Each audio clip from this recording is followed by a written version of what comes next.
bienvenue. Vous regardez i24 News. Merci à vous de votre fidélité à nos programmes sportifs. Un quart d'heure ensemble pour faire le tour de la planète sport. Au programme aujourd'hui, regardez l'affaire Donald Sterling qui continue à assombrir la NBA aux États-Unis. L'ancien propriétaire des Clippers a encore dérapé dans les médias encore une fois. C'est Magic Johnson qui en fait les frais. La Coupe du Monde se rapproche, c'est dans 30 jours. L'Allemagne va affronter la Pologne en match amical. Pour les Polonais, pas d'enjeu puisqu'ils n'iront malheureusement pas au Brésil cet été. Les Citizens qui fêtent avec allégresse la victoire de Manchester City. Ils sont champions d'Angleterre et ils le montrent lors d'une grande parade dans les rues de la ville. Le Maracana est un stade mythique pour tous les amoureux du football alors qu'il accueillera la finale de la Coupe du Monde. Ce stade est aussi un endroit qui rappelle des bien mauvais souvenirs aux Brésiliens.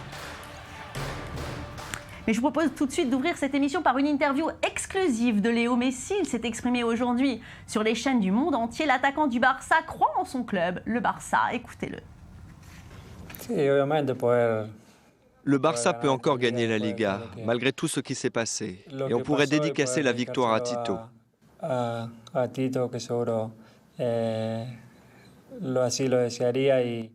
C'est ce qu'il souhaiterait, lui qui aimait autant cette équipe. Ça lui ferait vraiment plaisir. Messi, natif d'Argentine, qui défendra les couleurs de son pays avec ses coéquipiers, comme notamment Agüero. Il compte bien ramener la 3e Coupe du Monde dans son pays. Après Diego Maradona, Léo Messi est une véritable star de la sélection argentine. Écoutez.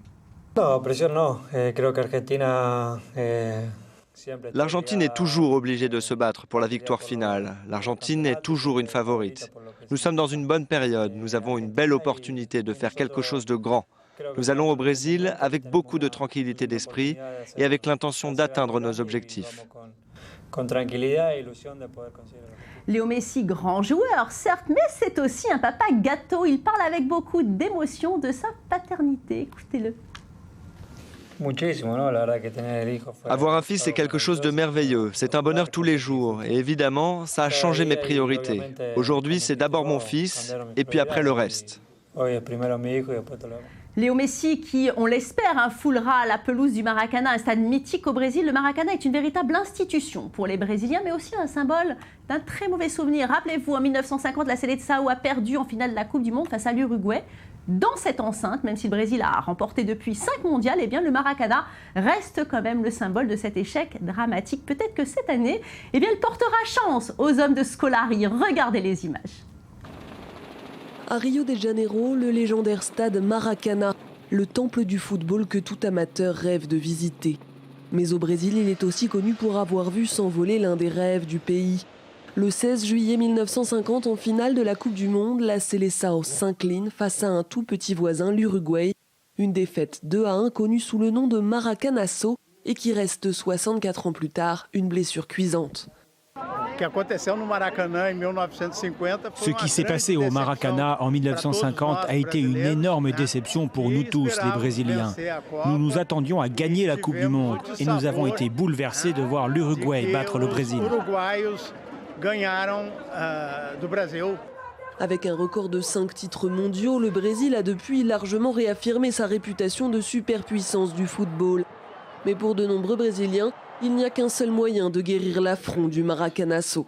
C'est une malédiction qui nous poursuit depuis 64 ans et qui nous fait du mal. Si nous gagnons la Coupe du Monde en 2014, nous allons exorciser ce fantôme en le renvoyant d'où il est venu. Et nous pourrons respirer plus librement ici. Les Uruguayens, de leur côté, espèrent bien rejouer le scénario de 1950 lors du Mondial. Après avoir bataillé pour se qualifier, le pays s'accroche à son lointain triomphe. Une publicité récente de la marque Puma, l'équipementier de l'Uruguay, met en scène le fantôme de 1950 qui revient hanter les Brésiliens. Un documentaire sorti cette année retrace également ce qui fut la 2e victoire du pays en Coupe du Monde. L'Uruguay a atteint ensuite 3 fois la demi-finale, dont celle du dernier mondial en Afrique du Sud. Parmi les spectateurs, le seul joueur du match encore en vie, Alcides Guichia, c'est lui qui a tiré le but assurant la victoire de son équipe. Les gens, surtout à l'étranger, m'ont toujours demandé comment un pays aussi petit pouvait avoir autant de titres. Les Uruguayens vivent pour le foot, ils adorent le foot. Ils commencent à jouer dès l'enfance et c'est pour ça qu'il y a tant de joueurs. Pour les Uruguayens, le Maracanazo restera l'histoire de David contre Goliath. Pour les Brésiliens, le mauvais souvenir est aussi un rappel opportun qu'il ne faut jamais sous-estimer l'adversaire. Et Coupe du Monde toujours, Jérôme Boateng et ses coéquipiers peaufinent leur préparation pour le mondial après une saison épuisante. Ce mardi, l'Allemagne affronte la Pologne à l'occasion d'un match amical. L'Allemagne est bien entendu qualifiée pour le mondial alors que les Polonais ne regarderont la compétition que devant la télévision. Malheureusement, dommage pour une sélection qui compte tout de même des grands joueurs comme par exemple Lewandowski. Avant de se rendre au Brésil, les Allemands défieront également les Camerounais et les Arméniens en guise d'apéritif avant le grand rendez-vous footballistique. Pour rappel, l'Allemagne affrontera le Portugal pour sa première rencontre de Coupe du Monde et ça sera le 16 juin prochain. Direction l'Angleterre, après avoir obtenu le titre dimanche, l'équipe de Manchester City a laissé exploser sa joie dans les rues de la ville à l'occasion d'une parade organisée ce lundi. Les supporters étaient présents en masse pour venir partager la loi de leur héros. City a eu cette saison 22 points d'avance sur son plus grand rival United. Très beau sentiment de réussite pour les hommes de Pellegrini. Ils méritent ce titre. Cette saison, c'est bien la leur. Les Diables Rouges, maintenant Manchester United décide de ne pas prolonger le contrat de Rio Ferdinand après 12 années de bons et loyaux services, 454 matchs disputés, 6 titres de champion, 2 League Cup, une Ligue des champions et un mondial des clubs. L'Anglais a vécu la plus grande partie de sa carrière avec les Reds Devils. Le défenseur gardera certainement un excellent souvenir de ses années passées chez United. À 35 ans, il risque de nous surprendre en rejoignant une autre grande équipe. En tout cas, on est impatient de savoir pour qui ce grand joueur rechaussera les crampons. C'est déjà le deuxième défenseur qui quitte Manchester puisque Vidic va rejoindre cet été l'Inter de Milan. Et d'ailleurs, l'Inter de Milan, parlons-en, qui devrait faire coup double puisque l'on annonce la signature imminente de Patrice Evra, le latéral gauche français des Red Devils. Football, toujours avec Djibril Cissé. Et figurez-vous qu'il se fait voler la vedette par son fils. Regardez les images. À 8 ans, Cassius Cissé signe déjà son premier contrat dans un club Crown Alexandra qui évolue en 3e division d'Angleterre. L'heureux papa Djibril a exprimé sa satisfaction sur les réseaux sociaux. Il a fièrement posté une photo sur Instagram de son fils, le stylo à la main, prêt à signer. Ce qui est sûr, c'est qu'on lui souhaite de marcher sur les traces de son papa. Allez, on ouvre tout de suite une page NBA. À présent, on se rapproche de la qualification pour Miami. Alors, le Heat, Sarah Koskevik n'a peut-être pas LeBron James, le MVP 2014, dans son rang, mais alors il nous fait rêver, hein. Absolument. On est en demi-finale de la conférence Est. Le Heat affronte les Nets. Et on a le droit, évidemment, pour ce Game 4, ce 4e jeu, à un spectacle époustouflant et de la part du Heat et également de la part des Nets. C'était un match vraiment plein de suspense où ils ont vraiment joué au coude à coude. Mais évidemment, le Heat a donné 2 spectacles et a remonté le score pour atteindre le score de 102-96 et c'est donc le 3e match qu'il gagne sur cette série. On en attend encore un petit peu pour savoir ce qui va se passer. Alors, prochain match, c'est donc mercredi à Miami. Je vous propose tout de suite d'écouter l'homme du match, LeBron James. Je suis juste heureux d'avoir fait suffisamment pour aider mon équipe pour gagner. C'est tout ce qui compte. Ce n'était pas facile. Malgré ce que l'on peut penser, c'est beaucoup de travail et de dévouement. Tous nos joueurs ont fait beaucoup d'efforts pour gagner ce match.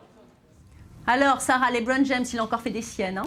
Absolument, on n'est pas loin de toucher les étoiles pour LeBron James. Sur la vidéo qu'on vient de voir, on peut voir que LeBron James est épuisé et pour cause. Il a marqué 49 points, c'est-à-dire presque la moitié, presque 50% des points marqués par le Heat tout du long du match. Il a égalisé son record sur un match durant les playoffs et également celui de sa franchise, le Heat.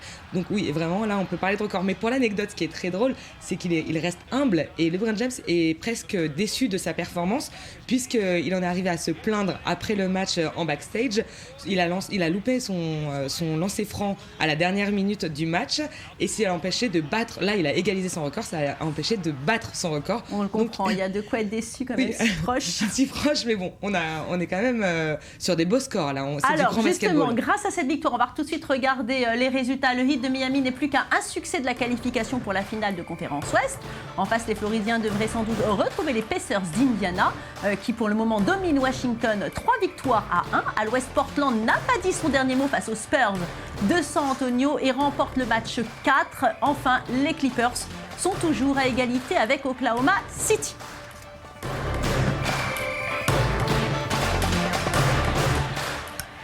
Et le Le scandale de Donald Sterling qui continue, un mauvais roman qui ne s'arrête décidément pas. Il y a 2 semaines, le président des LA Clippers, rappelez-vous, défrayait la chronique à cause de ses propos racistes. Une affaire qui lui a valu une exclusion à vie de la NBA. Et aujourd'hui, Sterling continue à faire parler de lui. Il vient d'insulter l'ex-star du basket américain Magic Johnson. Le monde du basket est en émoi. Cadre de la NBA, joueurs, fans ne savent plus quoi faire. En voulant donner des explications, bien peut-être que les choses sont de mal en pire. Quand Donald Sterling s'arrêtera-t-il? C'est la question. Retour sur cette regrettable affaire avec Merav Savir et Mathieu Topman. Fin avril 2014, Adam Silver, commissaire de la NBA, a annoncé l'exclusion à vie de Donald Sterling du monde du basket américain. À peine quelques semaines plus tard, Silver doit encore assumer l'attitude du propriétaire des LA Clippers. Il a dû s'excuser après une interview dans laquelle Sterling a violemment critiqué Magic Johnson. Lors d'un entretien sur CNN avec Anderson Cooper, Sterling a essayé d'expliquer les propos racistes qu'il a tenus. Des remarques enregistrées sur des cassettes qui ont choqué le milieu du basket et le monde entier. L'octogénaire a déclaré « Je ne suis pas raciste. J'ai fait une terrible erreur. Je suis là avec vous aujourd'hui pour m'excuser, pour demander pardon à tous les gens que j'ai blessés, et j'en ai blessé tellement. Tant d'innocents. Je me suis blessé moi-même aussi. » Pendant l'entretien, Sterling a tenté d'expliquer ses commentaires. Sa petite amie qui l'a enregistré l'aurait piégé et orienté ses propos. Quand il lui a demandé de ne pas emmener de personnes noires à ses matchs, il le faisait par jalousie, parce qu'il croyait qu'elle le trompait. Il aurait même utilisé le mot « noir » parce que sa fiancée l'employait elle-même. Mais au-delà des excuses, Sterling a profité de l'interview pour régler ses comptes et raviver sa querelle avec Magic Johnson. L'ancienne gloire de la NBA, qui était au cœur de la controverse quand elle a éclaté, est à nouveau au centre des attaques du propriétaire des Clippers. Quel genre de type va de ville en ville et couche avec n'importe quelle fille? Forcément, il attrape le sida. Est-ce que c'est le genre de personne qu'on respecte et qu'on veut montrer à nos enfants? Je pense qu'il devrait avoir honte de lui. Il devrait disparaître de la scène médiatique. Et qu'est-ce qu'il fait pour les Noirs? Il n'a rien fait jusqu'à maintenant. Les propos de Sterling à l'encontre de Johnson ont attiré l'attention du patron de la NBA. Il a rapidement fait paraître un communiqué sur ESPN. Même si Magic Johnson n'a pas besoin de moi, je me sens obligé au nom de la famille de la NBA de m'excuser auprès de lui. Il continue à être au centre de cette situation et à souffrir de ces attaques gratuites et personnelles. Simultanément, le directeur des Clippers par intérim, Richard Parsons, calme le jeu et annonce aux médias que les matchs doivent continuer malgré tout cet abattage médiatique. Mon travail, c'est d'être le directeur de l'entreprise et de m'assurer que le bateau continue de naviguer et qu'il va dans la bonne direction et même qu'il avance un petit peu plus vite. Mais Parsons sait bien que ce scandale ne va pas s'effacer rapidement. Ça dépasse les Clippers, ça dépasse même la NBA. Le monde entier a les yeux braqués sur cette affaire, nous devons donc nous en occuper très vite. Heureusement pour moi, mon travail est simple. Mon rôle, c'est de travailler avec les managers de l'équipe et les joueurs pour que ça progresse et pour garder le contrôle de la situation. Alors que Parsons continue à prendre ses marques, sur les parquets, l'équipe fait son travail. Lors du 4e match de leur série contre Oklahoma, les Clippers ont réussi un véritable exploit, gagner la rencontre alors qu'ils perdaient de plus de 20 points. Une victoire qui leur a permis d'égaliser à 2-2 dans la série. Sarah Koskevic, ce dossier de racisme qui ébranle la fin de la saison NBA, c'est triste quand même. C'est assez triste. J'aimerais juste apporter une précision sur le reportage de Merav et de Mathieu. Magic Johnson n'a pas le sida comme le déclare Donald Sterling. Il est séropositif, ce qui n'est absolument pas la même chose. Et c'est en ça que ces accusations sont plus grave s'il en est, ce n'est pas tout à fait la même chose. En effet, le monde du basket est relativement ébranlé, mais l'affaire a ému l'Amérique. Évidemment, tout le monde a soutenu les équipes de NBA et évidemment les joueurs. Il y a une certaine unité quand même par rapport à cette affaire. Complètement. Et en fait, finalement, on est en pleine période de play-off et on se retourne vers le sport. Tout le monde travaille dur pour recevoir le titre de champion NBA et les Clippers, évidemment les premiers qui sont au cœur lors de ce scandale. Ils se sont très bien battus et ils sont actuellement... Justement, ils veulent avoir des résultats parce qu'il faut parler sport. Il faut parler sport, ils sont coude à coude avec Oklahoma City, ils reviennent de loin, il faut quand même ne pas l'oublier, ils pourraient même bien se retrouver en finale de Conférence Ouest. Merci beaucoup Sarah Koskevika. Et affaire Pistorius, maintenant, le champion paralympique sud-africain accusé d'avoir assassiné sa petite amie en 2013 souffrirait d'anxiété généralisée selon une psychiatre citée à comparaître ce lundi. Le parquet demande un examen approfondi de 30 jours pour confirmer les dires de ce médecin. Cette pathologie aurait commencé dès l'enfance avec une mère forçant Pistorius à devenir normale malgré son handicap. Et bien voilà, c'est la fin de cette émission. Que le temps passe vite en votre compagnie. Merci à vous tous de nous avoir suivis. On se retrouve demain pour de nouvelles aventures sportives. En attendant, restez avec nous car l'info continue sur i24 News.